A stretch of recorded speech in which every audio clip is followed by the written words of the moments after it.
Hi, welcome to our presentation. My name is Hejin Park, a PhD student at Posttech.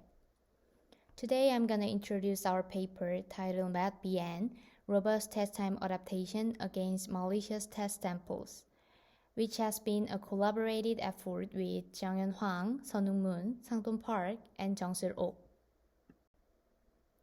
Fourthly, let's delve into the concept of distribution shift.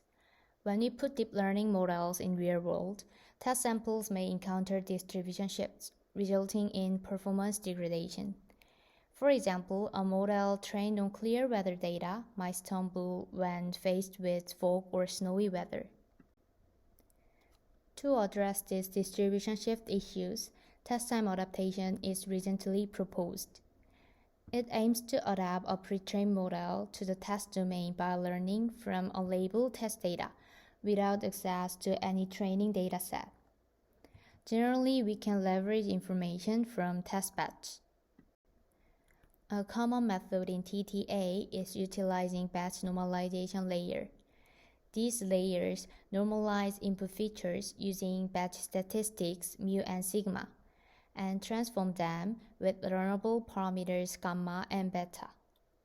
The conventional inference relies on training batch statistics, while TTA utilizes test batch statistics instead. However, recent studies have revealed that relying on test batch statistics can be risky, especially when a small portion of test batches are maliciously manipulated. Batch statistics that generally calculated using mean can easily be affected by malicious samples. This scenario can be considered as a worst-case scenario. We think that we need to verify the robustness of TTA method as we cannot presume test samples. There have been many efforts to make TTA models robust so far, such as filtering out high entropy data or resisting large gradients. Despite such efforts, they may not effectively filter out malicious samples.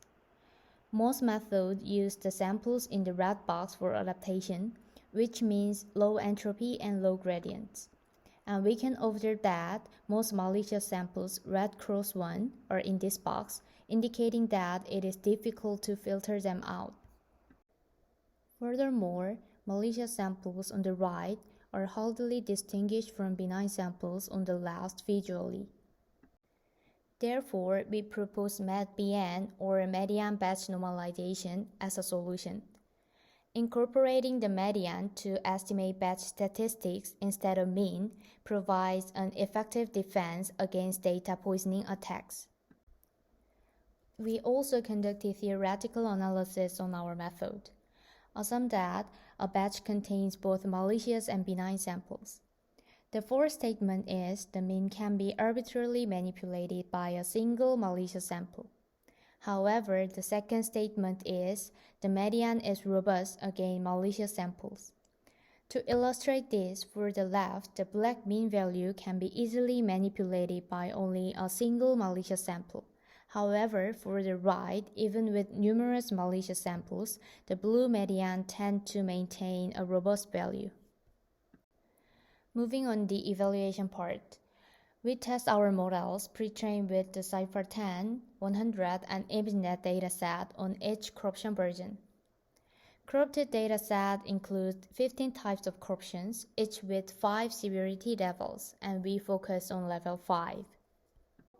For targeted attacks, which aim to manipulate the model into predicting a targeted label on a targeted sample, we measure attack success rate. We consider 7 TTA methods as baselines. Our method can integrate with the BN update method, showing that MedBN mitigates attacks more effectively than BN for all datasets. And the rightmost column shows performance without attacks, indicating minimal performance degradation using MedBN. And for indiscriminate attack, which aims to degrade the performance of benign samples. It's also clear that MedBN effectively mitigates attack compared to BN. To wrap up, here's a summary of our contribution. We show the vulnerability of state-of-the-art robust TTA method to data poisoning attacks. We propose a simple and effective batch normalization method, MedBN, with theoretical analysis. And MedBN can integrate into existing TTA method. Finally, we show the robustness of our method over various benchmarks, methods, scenarios, and tasks. And this is end of my presentation. Thank you for listening.